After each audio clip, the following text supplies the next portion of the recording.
On this episode of War Docs, we speak with Columbia Medical Student and War Docs Ambassador, Army Second Lieutenant Ryan Leone. Ryan talks about his introduction to military medicine during his pre-medical school time, working at the U.S. Army Institute for Surgical Research and with the Defense Health Agency. He talks about the opportunities for attending medical school on a health profession scholarship or attending the Uniformed Services University Medical School. Ryan explains how HPSP can get and stay engaged with military medicine opportunities during medical school and provides some excellent resources and advice on how to get connected. Find out more about Second Lieutenant Ryan Leone and our previous guests on our website, wardocspodcast.com. And make sure you follow War Docs on your preferred podcast platform and subscribe to the War Docs YouTube channel. I'm your host, Dr. Doug Soderdahl, retired Army urologist. Thanks for pressing play. Welcome to War Docs, the military medicine podcast. This show brings you a first-hand, behind-the-scenes look into the mission, unique opportunities, and deployed experiences of the entire military healthcare team. From state-of-the-art hospitals in the United States to the most austere environments across the globe, War Docs has you covered. Today we're privileged to welcome Columbia Medical Student, Second Lieutenant Ryan Leone to War Docs. Ryan, thanks for joining us today. Thanks so much for having me, Doug. It's a pleasure to be here. So tell me a little bit about what got you first introduced to military medicine. Sure. So I grew up on Long Island in New York with my family, and I'm not really from a military family. I had my grandfather and great-grandfather who had served in the military, but I didn't get to talk to them that much about it. However, I was always kind of exposed to service through Boy Scouts and through programs of the American Legion. I admired some mentors and coaches who were veterans. So I always kind of admired the military from afar, but never really understood it enough to see myself joining. At the same time, my parents had raised me to care a lot about being kind to other people, serving others, just, looking out for everyone else around me as much as I could. And so I think a lot of the values that they supported aligned with, what joining the military and serving your country means. But at the time, I knew I was interested in medicine. So that was kind of the direction that I took, that service perspective. And then when I entered college, I actually met someone who was a senior at the time, and he told me about the military scholarship program, the Health Professions Scholarship Program, HPSP, and I thought it was the coolest thing ever. I was like, oh my gosh, this is an amazing opportunity. I didn't know you could do this in the military. I had a very different perception of what serving was, and then I kind of became a bit obsessed with it. I started to dive deeper and reach out to more people and learn more about what military medicine entailed, and that kind of grew to understanding more about federal healthcare and all kinds of opportunities to do really unique things with medicine. And, fortunately, that first person who introduced me to military medicine, my friend Varun, now Captain Varun Menon, actually just returned from deploying overseas to Iraq with 5th Special Forces Group as a battalion surgeon. So it's been cool to see that the very first person who kind of introduced me to military medicine in a realistic way is someone I still stay in touch with and view as a friend and mentor. So I know that before medical school, you did some interning with, number one, the USISR, the United States Army Institute for Surgical Research, as well as the Defense Health Agency. Can you tell us a little bit about those experiences? Yeah, of course. So, I mentioned before, I kind of found out about military medicine in college, and I was also in a program at the University of Pennsylvania called the Vagelos Life Sciences and Management Program. So for that program, you earned 2 bachelor's degrees, one from the Wharton School of Business and one from the College of Arts and Sciences. Your business degree was focused on wherever you wanted it to be. And for me, that was in healthcare management and policy. And your science, your College of Arts and Sciences degree was in some sort of biochemistry, neuroscience, et cetera. So I picked neuroscience there. And as a part of the program, you had to do a science internship and a business internship. So when I started getting really interested in military medicine, I looked into ways I could tie those internship requirements into getting involved in military healthcare. So for the science side, I found out that the USAISR, the U.S. Army Institute of Surgical Research, had an internship program where students could go there and conduct research on a variety of projects. And I was fortunate to apply to the program, get connected with Colonel Kevin Chung, who was a great mentor at the time and a resource for connecting me in. He was able to help find me a spot there, and I was able to work with the lab of Dr. Dan Darlington on some blood coagulation work, looking at thrombin plasmin assays, and meeting with a whole group of really great peers who were also interns in the program, as well as a ton of mentors. So at that time, I was introduced to a ton of really great trauma surgeons. I got to meet people in the special operations medical community and got to just learn a lot more about military healthcare and some of those unique experiences you can have. So people like, John Holcomb, Bob Mabry, Russ Cotwall were all kind enough to talk to me. I got involved with the Joint Trauma System and had Colonel Jen Gurney introducing me at meetings and talking to me about the different projects that they had going on. And one of the things I really tried to do while I was there was figure out, how can I tie this amazing science experience into next summer's business management type experience that was required of me in that program.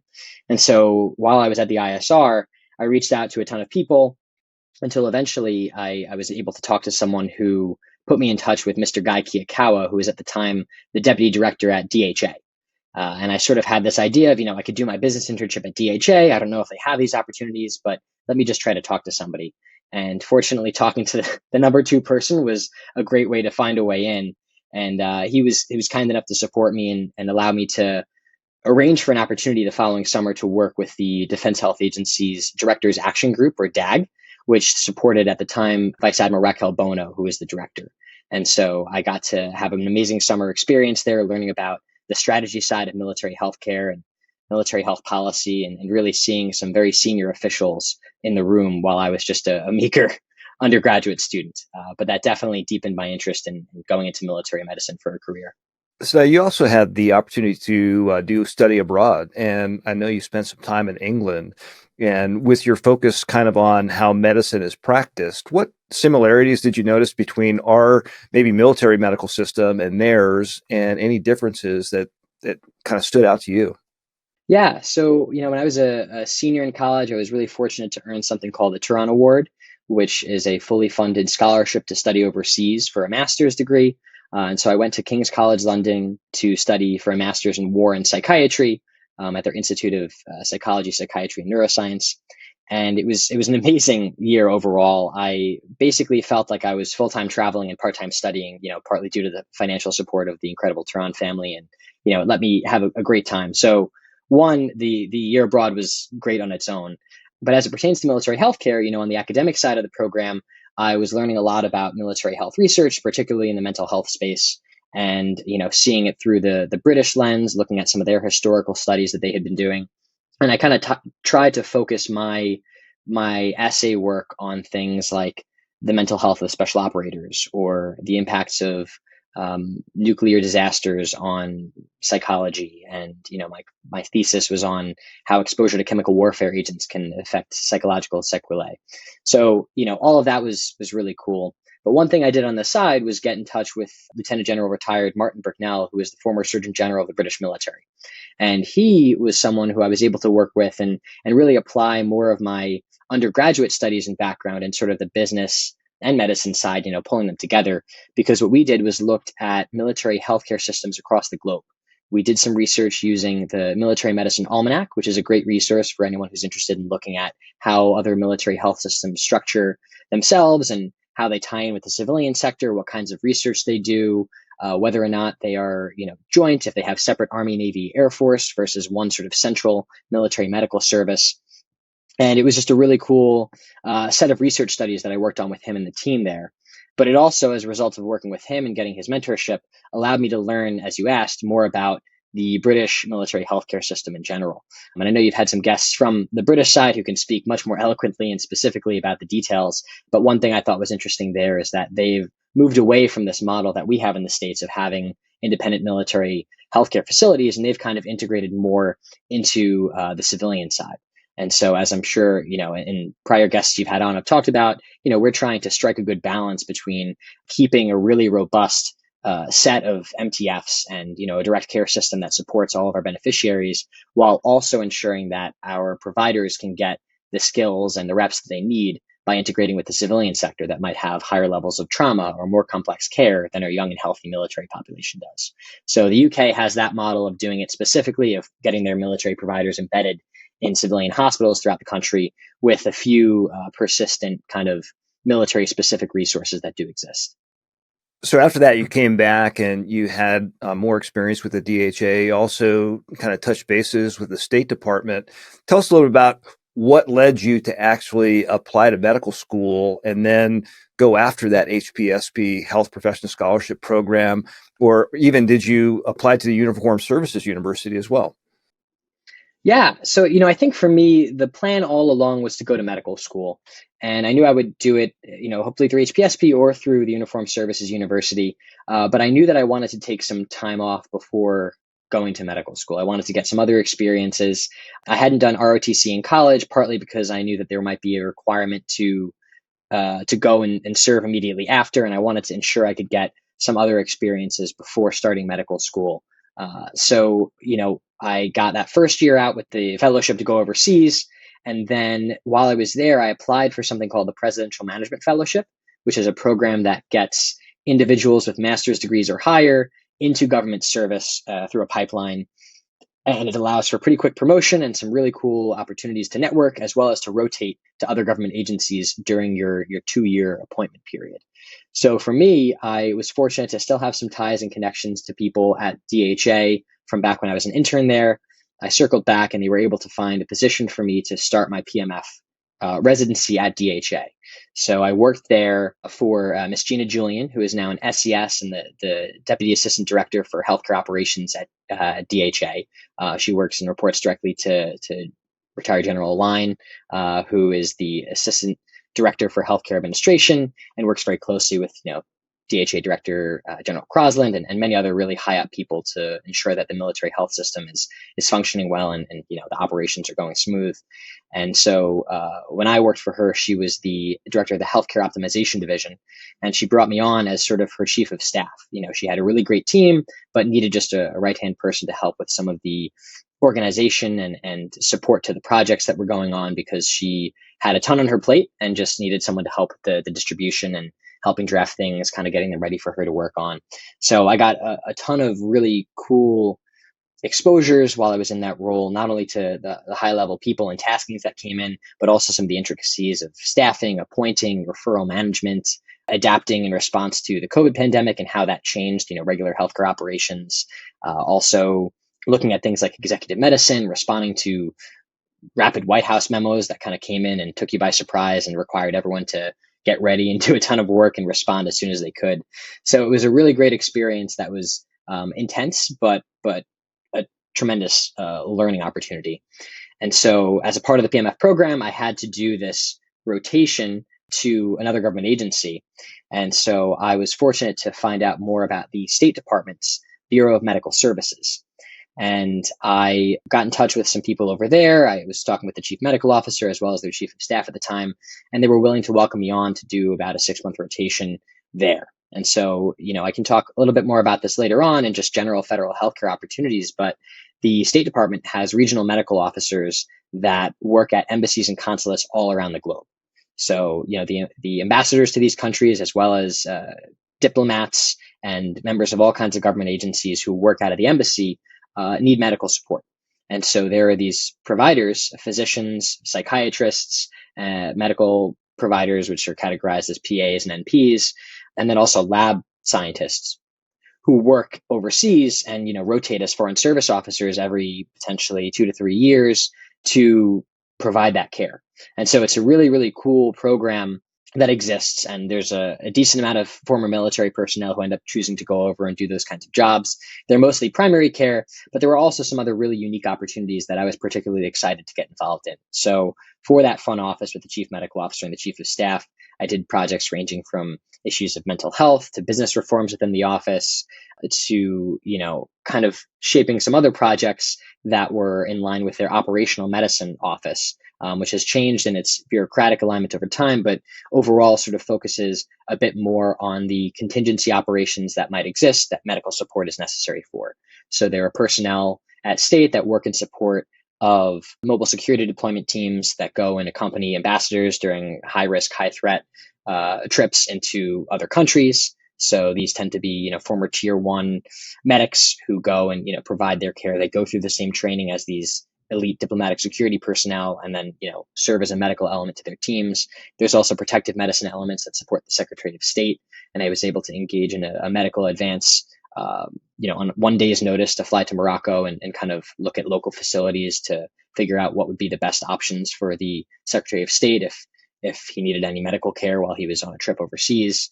So really, I think state is an incredible place, and there was plenty of opportunity that I saw for some greater ties between DoD and state, some increased collaborations that we were able to see come to fruition during that time or continue thereafter, including some stuff with the Joint Special Operations Medical Training Center down in Fort Liberty. So overall, that was a really great experience. It ended up being about a year and a half or so. But that whole time I knew I wanted to go to medical school. So I kind of was itching to apply. I figured that this was about the right time. My 3 gap years is what it came out to.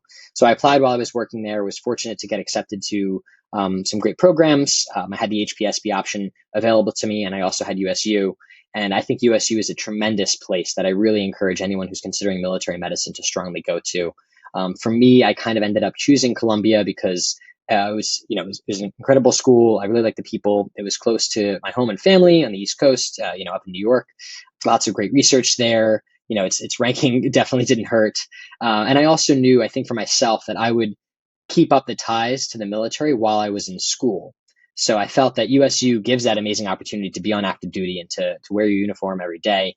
But I felt like I would be able to manage being a civilian and not losing touch with that military side of things. And that's sort of what ultimately led me to decide on Columbia in the end.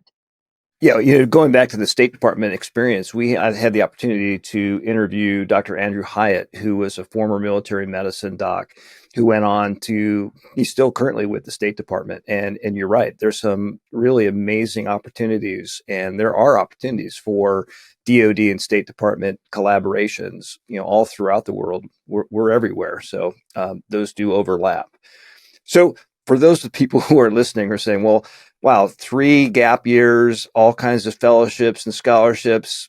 Man, I don't know if I could do all that kind of stuff. What advice would you give to somebody who really wants to kind of get connected to military, civilian healthcare opportunities? And what can they do to bolster an application to medical school to make them more competitive with their peers?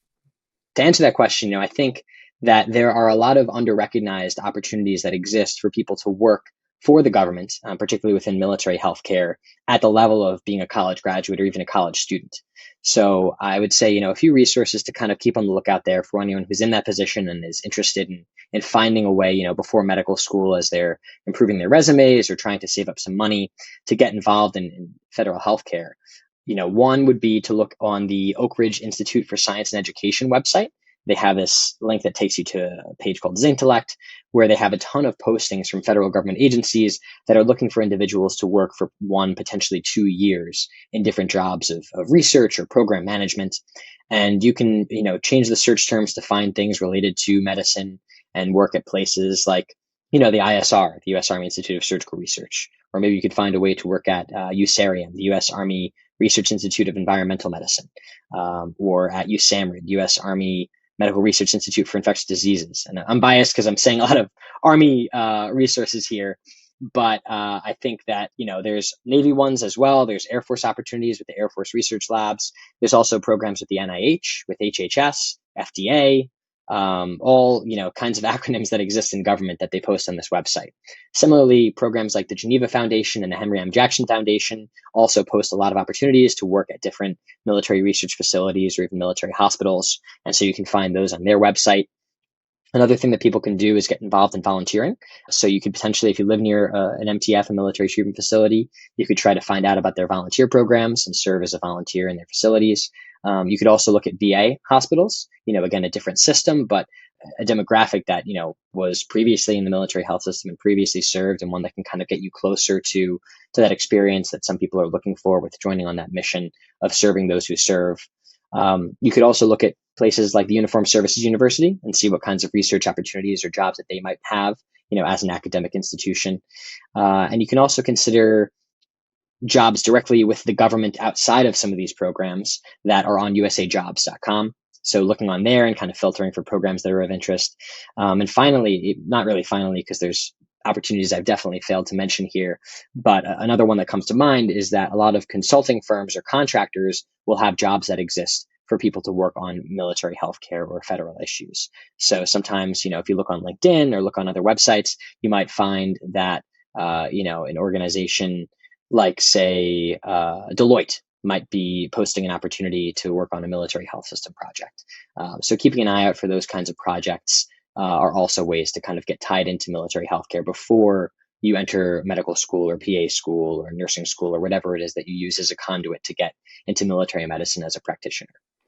One of the things I've been impressed with is that during your medical school period, you've been able to be a co-author on some research papers that deal with military medicine topics. How are you able to get involved in those research opportunities? And are those opportunities available for other folks who are in medical school? Maybe not those necessarily at USUS, but how can they get involved in research earlier in their career, even before they maybe choose a specialty? Yeah, I think a plug for USU is that they have those opportunities there, embedded in the same location that you're at, so it makes it very easy.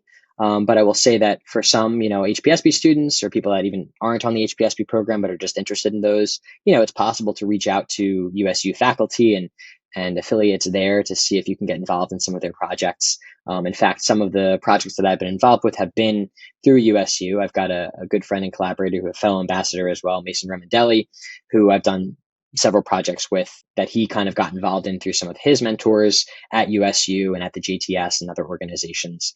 And so that's one way, even at the student level of kind of connecting into projects. But additionally, I think people might be interested in reaching out to individuals at their school. So sometimes certain institutions will have faculty or professors that were formerly affiliated and might be someone that they want to work with.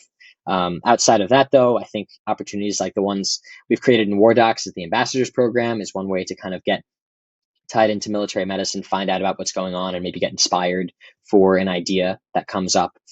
And then, I think I've tried to get involved in projects both at Columbia and outside of Columbia that relate to issues of importance to not only military healthcare, but just emergency management and federal healthcare in general. So I've worked on projects related to healthcare labor actions, and I'm looking into some work that I got a research grant for on railroad potential mass casualty incidents and distances to level one trauma centers. And so a few of these projects I think don't directly tie into the military in an obvious fashion, but tie into sort of this broader approach to disaster medicine that very intimately ties in with the military domestically and overseas. And I think a lot of those projects also enabled me to get involved with the National Center for Disaster Medicine and Public Health at USU.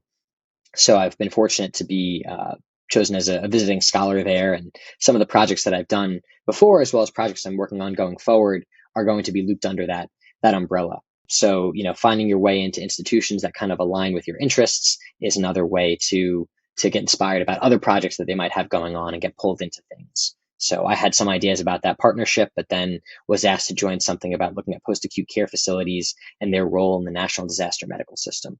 So, I think being on the lookout, staying abreast of what topics are hot in certain areas, particularly within military healthcare, and then kind of coming up with ideas that you can either propose yourself or reaching out to people who are working on those things and seeing if there's an opportunity for you to play a role are really important. And, recognizing that it might not always be the most glamorous job at first. If you're starting with just doing some data scanning or some literature reviews, that's incredibly important on its own. And can eventually lead up to you being someone that has the idea yourself and inspires a new project and brings on other people to work for you on something.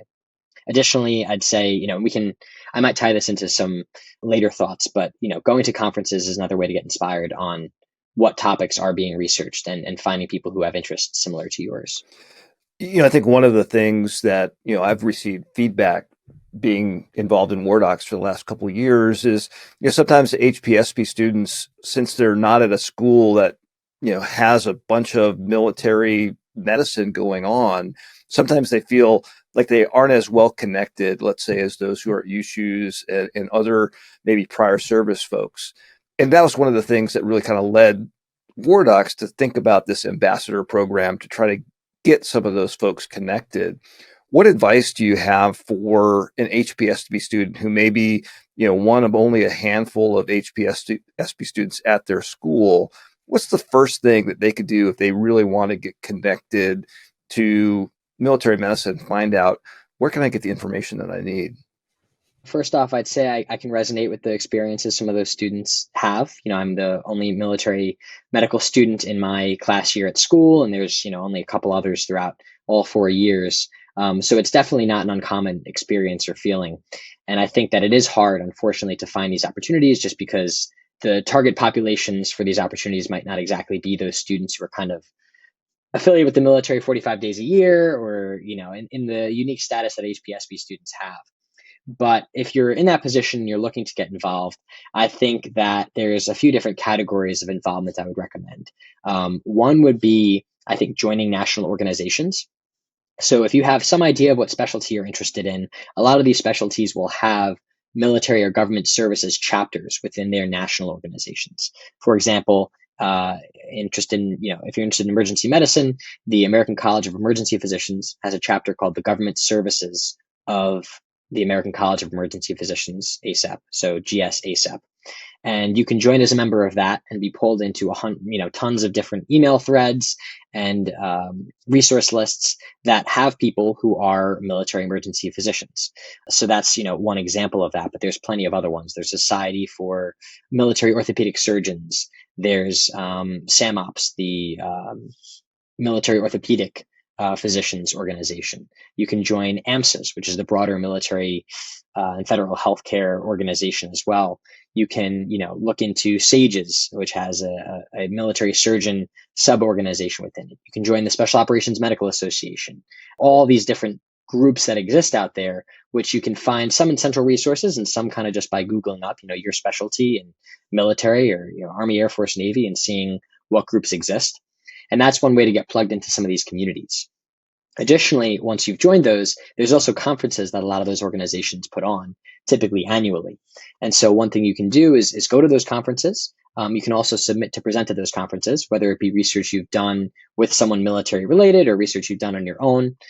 So I would say, tracking those conferences, whether they be AMSIS or SOMA or the Military Health System Research Symposium, MHSRS, these kind of occur annually and are definitely ones to put down the dates for their abstract due dates on your calendar, as well as the dates of actually going, so you can get to, have the experience of being around these kinds of people.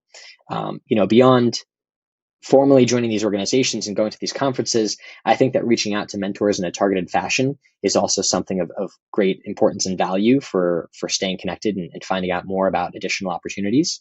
So it's important first to just recognize that a lot of mentors out there are really just very generous and willing to offer their time to people who look up to them and want to one day be like them. Not feeling intimidated by this idea of reaching out to someone who, is quite accomplished in the field is something that I think a lot of people need to take that first step of and just say, hey, worst thing they can do is not answer or answer and say no. And so having that confidence to reach out to people is good, but it comes with two important caveats. The first is that you want to make sure you're making good use of their time when you chat and that you're not just asking too much of them, right? If someone is willing to give you 30 minutes of their time, come prepared with questions, do your research, know exactly what you want to talk to them about, and make sure that you're not asking, for an opportunity up front, and that you're genuinely and sincerely interested in just learning more about their journey and their advice for someone like yourself. But also, don't be afraid to engage in that kind of conversation or ask for recommendations about opportunities and see where that goes. And then the second caveat is to make sure that you always kind of pay it forward and do the same thing yourself once you've been fortunate to be blessed with some mentors. That's something that I've tried to keep in mind and value, through my journey, because I've gotten such really kind and incredible mentors that I hope to, do the same for anyone else who is interested in the things that I've done or hope to do. I'd also say trainings are something you can do. So, the medical effects of ionizing radiation course at USU is an example of something that I went to, as an opportunity to learn about kind of CBRN type stuff. There's a whole bunch of trainings out there that I think, Doug, we're going to put together some resources on for people to find out more about. And then, reading, staying up to date and looking at resources that tell you a bit more about military healthcare can also kind of keep you feeling attached to military medicine while you're an HPSP student. Yeah, I'm going to just do a quick shameless plug for War Docs. We did a short 5-episode series on mentorship and really talked about the important things that the mentors had to do, but also how a mentee should respond. And you kind of mentioned that. You come prepared. You don't want to waste that mentor's precious time. And so I encourage folks to take a look at those mentorship episodes. You talked a little bit about, kind of things that you can proactively do as a HPSP student to get yourself connected. Is there anything that military medicine could be doing that connects those folks who are out in civilian training centers or in HPSP situations? How can those folks remain connected to military medicine? What could the institution and organization do better? The House of Medicine has a room for everybody, and I think military medicine is its own subset of that. But not a lot of military medical students realize that. So there's times where someone might think, I'm interested in dermatology, but I also signed up to do this military scholarship, and I don't really know how those things can kind of tie together. But there are military dermatologists who are out there, and there are really important infectious diseases that affect the skin that are of great, relevance to military operations overseas. The military more broadly can do more to tell those stories of how everyone can find a home within military healthcare, and that they can explore their interests and tie things that they might not at the outset think relate to military medicine into the needs of our Army, Navy, Air Force, Marines, Coast Guard, and Space Force. And so, I think specific actions that the military could take in doing so are kind of supporting centralized resources and references. There's handbooks for the HPSP program, but there are potential options for people to do more of, showcasing all the different military medical research facilities that exist, or what trainings you can do while you're a student, as well as in the future when you're actively serving. I think, whatever the military can do to showcase those opportunities for students is going to make them get more excited about what's to come when they actually go on to active duty, and also potentially help with engagement and retention once they're on. Because if their only perception of serving in the military comes from not really being affiliated for 4 years to then, doing residency and one utilization tour, they're closed off to all the other really cool opportunities, jobs, and roles that you can have later on. So I think one is showcasing those stories and engaging. And then two, I think, is actively asking HPSP students to play a role in recruiting others, and, offering them the chance to kind of talk to other students who are interested in potentially joining military healthcare. And, by doing that, they're having touch points with the military, but also kind of getting to retell their own inspiration that brought them to it. So even if they're not, putting a uniform on, by just sharing about the mission and talking to others who have a similar interest, they can feel personally motivated and refreshed on what they've signed up to do, and also get other people excited about that. So I think, offering resources, and two, pulling people in as willing volunteers to work on recruitment or even other side projects are two kind of tangible ways that military medicine and the services as institutions might be able to better engage HPSP students. So you already mentioned, a couple online resources. Are there any other specific online resources that you would recommend for folks who want to stay abreast with what's going on with healthcare policy, particularly in the military? Yeah, there's definitely a lot that are out there. I think that one is the Defense Health Agency Early Bird. If you have a military email address, you can get signed on to these, and they basically send kind of top 20 articles relevant to military and veterans healthcare, with brief summaries at the top and then the longer form articles at the bottom, every morning. So that's one great resource that I recommend people, again, if you have a DoD email, to potentially try to get yourself tied into. The other is that a lot of those organizations I referenced before, like AMSIS, they not only exist as organizations to connect people with, but they also send newsletters, and they often talk about important developments in military healthcare or what's going on, right now at this point in time. And so signing up for those organizations will often get you tied into their newsletters. So that's one thing I would definitely recommend, whether that be AMSIS or GSASEP or SOMOS, et cetera. The Joint Trauma System puts on really great webinars every Thursday morning, and people can listen to those to, again, kind of see what the cutting edge research and developments and strategic ideas are as it pertains to trauma care and innovation within military healthcare. So those are events that individuals, from all backgrounds can tune into. And then again, I referenced before going to conferences and kind of checking in with colleagues or people who you've been in touch with is another great way. And then finally, the organizations like War on the Rocks or Military Times, or Joint Forces Quarterly, they often have broader military related articles, but oftentimes also have one specific to military healthcare. whether it be changes to TRICARE policies or new proposed developments in the National Defense Authorization Act. And so joining some of those broader national security and military listservs might also get you the chance to see those sub-specific articles related to military healthcare. So I know that this is being recorded and we're not going to hold you to anything that you say here, but what are you hoping to do with your military future career? What do you want to do? What do you want to train in? Where do you see yourself in 10, 15 years? I will start by saying that I'm going to try and keep myself open because that's the advice I've been given by every single person I've talked to over time. I do think I have a generally clear idea of the direction I want to go in, but I constantly try to remind myself to stay open to other opportunities and other ideas that might not align with what I think that vision is. But again, for the sake of just answering the question on the podcast, my hope is to specialize in emergency medicine, go to residency. And after those 3 years, ideally, I'd like to get involved in the operational medicine community, hopefully supporting some of the special operations forces, a community that I've had the chance to work with in some ways over time, from being a peer reviewer for the Journal of Special Operations Medicine to being on some SOMA committees and other projects while I was working. So the hope would be to get involved in that community and practice medicine and support of people who are really putting their lives on the line for our country in ways that the public doesn't often understand.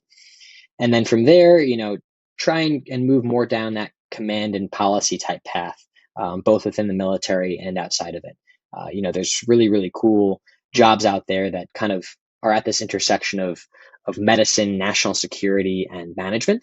And I think that's sort of an area that I've been trying to attack from a lot of different ways. And so, jobs like being the director of medical preparedness on the National Security Council, or the chief medical officer for the Department of Homeland Security, or being the assistant secretary for preparedness and readiness within HHS, or working at the White House Office of Pandemic Preparedness and Response. Those are really, really cool jobs that, are in a lot of ways overlapping with the military, in some ways not, but generally focused around this mission of, supporting the American public domestically and when they're overseas in all kinds of contingency and emergency situations. So that's the direction I want to go right now. But I'll try again to keep myself open and maybe become a dermatologist in a couple of years. So if we have some younger, maybe high school, college, maybe even early medical students listening, and they want some coaching and advice from you, what would you tell them? Going back to what I said before about mentorship, the first would be to just reach out to people. If you have an idea, you think something is slightly of interest, whether that be medicine, whether that be law, whether that be earth science, any field. Hopefully in this case, it's military medicine, but just start reaching out to some people and getting their perspectives and opinions. Do some reading on your own, but really try to, again, get over that sort of initial hesitation to putting yourself out there and sending a short, brief, cold email to someone you haven't met before. Or, to going to an event and introducing yourself to someone and asking if they've got some time to chat with you. I would also say, in doing so, make sure you hear from all kinds of perspectives, listen to both sides. When I was applying to medical school, I read books about, how great medicine was, but I also read some books about people who got really burned out in medicine and had rough experiences. And I tried to do that to make sure that, on balance, if I come out of it saying, despite these negative things, this is still something I want to do, and I know what risks I take or what trade-offs I'm making, if I still want to do it, then it's the right choice for me. And so for, again, people who are in that position where they're like, oh, I think I might want to consider medicine, read about the good and the bad, see if you still like it, and also give it a shot. I think particularly for those who are entering college, getting your pre-med prerequisites done is something that's really, really important to do while you're young and you have the easy opportunity in school. It's very much not impossible to do it afterwards. And there's a ton of incredible doctors and people out there who have, worked in entirely different fields and gone back after years to take all their courses. But it is an extra couple of years and already long commitment of going into a medical career that you have to dedicate. So if you have any inkling of an idea that medicine might be on your radar, I think try to check off some of those boxes while you're in school. Be a history major, but complete your bio and chem classes, and maybe even consider taking the MCAT or doing some research, doing some volunteering. Again, really preparing yourself to pursue this opportunity, even if you're not ready as soon as you graduate from college. You want to take gap years, one, to either explore other opportunities, and find yourself, or two, because you're intentionally just taking some time off before you embark on, the never-ending educational journey that is the medical pathway. Well, we've been speaking with Second Lieutenant Ryan Leone on War Docs podcast. And Ryan, I just want to say thanks for sharing your experiences and insights with us, and just tell you how kind of inspired I am and excited about the future for military medicine. I think we are in good hands when we see people like you who are coming to join our ranks and, have that vision of selfless service and want to make a place better and take care of the best patients on the planet, which are our military service members and their family. So we wish you the best in your future military career. Thanks for coming on the show and sharing your thoughts. Thank you so much again for having me, Doug. It's an honor to be here and to be following one day in the footsteps of people like yourself who've done so much for our country and for medicine in general. So it's been a pleasure. Thank you for listening to War Docs. We sure hope you enjoyed it. War Docs is a nonprofit organization supported by donations from listeners like you. Please follow and subscribe to our show on whatever platform you consume your podcasts, and rate and review this episode, and share the show with your contacts on social media. Find out more information about our show, our guests, and how to become a member of Team War Docs on wardocspodcast.com. Thank you for your support. If you like war stories and medical drama, War Docs has you covered. Spread the word.